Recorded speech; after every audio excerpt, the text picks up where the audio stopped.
Hello everybody and welcome back to my channel. My name's Brandy, and if you're new here, every Tuesday we post a new tasty recipe for you to try out at home.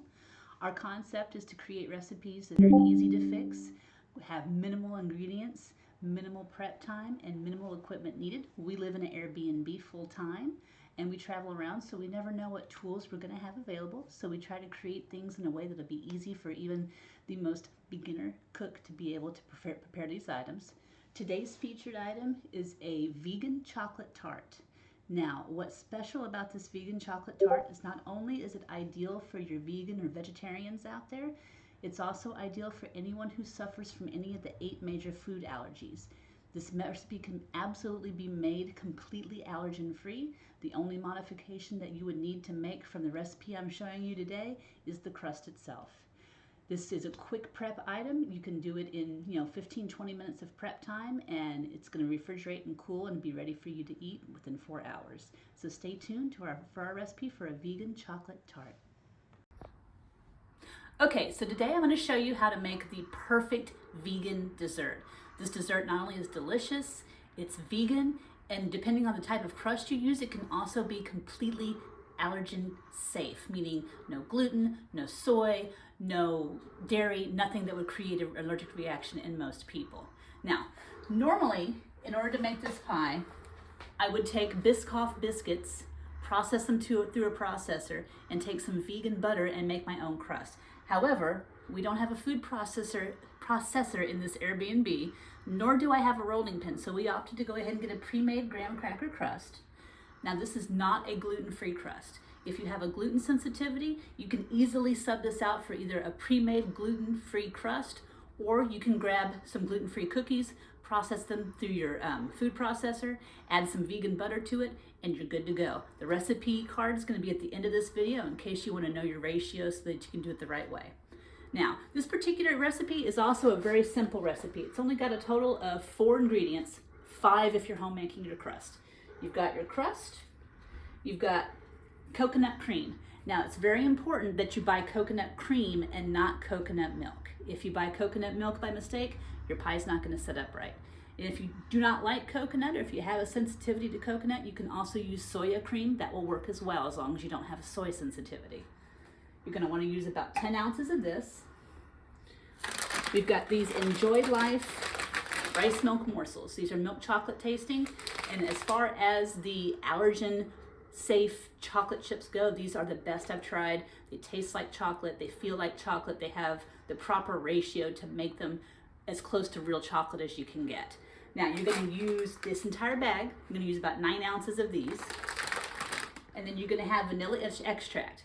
Now, if you want to get fancy and have like those little oranges that you knock on the table at Christmas, you can use orange extract instead. You can use raspberry extract. Any type of flavored extract will work with this as long as you use the proper ratio. I'm just going basic. We're going to use plain vanilla for this. All right, so we're already set up over here. What you're going to want to do is you're going to want to put your 10 ounces of cream in your pan, and then you're going to want to bring this up to a simmer. You don't want to get it boiling like crazy, but you want to get it nice and smooth and get the water that naturally comes in with this, with the coconut cream mixed in with the cream properly. And it's going to take us a couple minutes, so we'll be right back as soon as we're ready for the next step. All right, as you can see, we're starting to come to a boil now. So what we're going to do is we're going to remove this from the heat. Bring it over here. I've already got my chocolate chips ready to go. You want to make sure these are ready to go before you're done boiling, otherwise you're going to risk them not melting properly. You're going to stir those in. Let them start to melt. And while that's starting to melt, you're going to take your vanilla extract, or whatever extract you're choosing to use. You've got 1 teaspoon of that for flavor.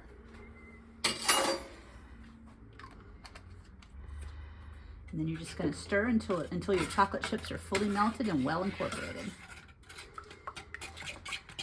Now, for this particular time around, I use the milk chocolate flavor.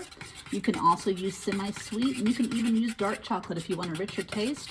The only thing I would advise if you're using the dark chocolate is that you might want to add a little bit of sweetener just to make sure that it's not too dark.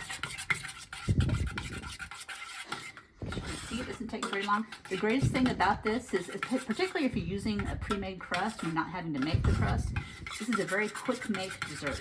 You can have it ready to go into the fridge and get ready to go in like 10 minutes tops. It's very simple, very easy. It's a very rich and decadent dessert too. I've been making this ever since my daughter's daughter developed an allergy to milk, and it's been a winner every time we've made it. All right, looks like we are well incorporated. We're going to bring this over to the pie crust.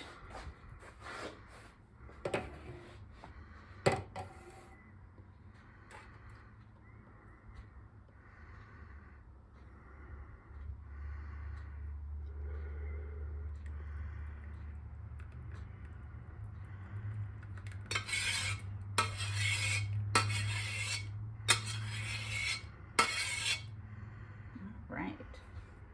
Now, got a lot of bubbling on the top. What you can do is you can just kind of gently tap it to knock out some of those bubbles. Personally, the bubbles don't change the taste, and I'm not trying to get on to Better Homes and Gardens, so don't concern yourself too much with it unless you're trying to make a big presentation or something. All right. Now that this is put together, what you're going to want to do is you're going to want to put this in your fridge for about 4 hours. If you're using a darker chocolate than milk, you can probably pull it out at the 2-hour mark. But for the softer chocolates like milk chocolate, you're really going to want to give it that full 4 hours.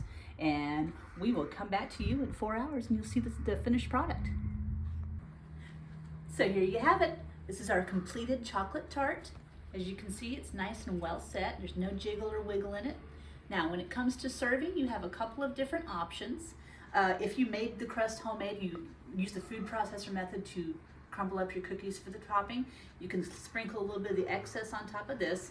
When I make it with the Biscoff wafers, there's always about an ounce of extra crumb left over. It gives me a beautiful topping around the edges. Another really popular method for serving is to make a fruit compote to go with it, cherry or strawberry or even raspberry compote to cut some of the sweetness, because this is a very rich, very decadent dessert. It's almost like eating fudge on a crust. So here you have it. This is our recipe. This is our final product for the vegan chocolate tart. Stay tuned for the recipe. Thanks. That's it, guys. That's how you prepare a vegan chocolate tart. Now, if you'll stay tuned, I'll show you the recipe card as well. That way you have it for future reference, and also it'll include some modifications you can make for your own taste preferences. Thank you for joining me. If you enjoyed my video today, please like, comment, subscribe. It helps out the channel, and it helps us keep making this content for y'all. Have a great night. Stay tuned for the recipe card. Bye.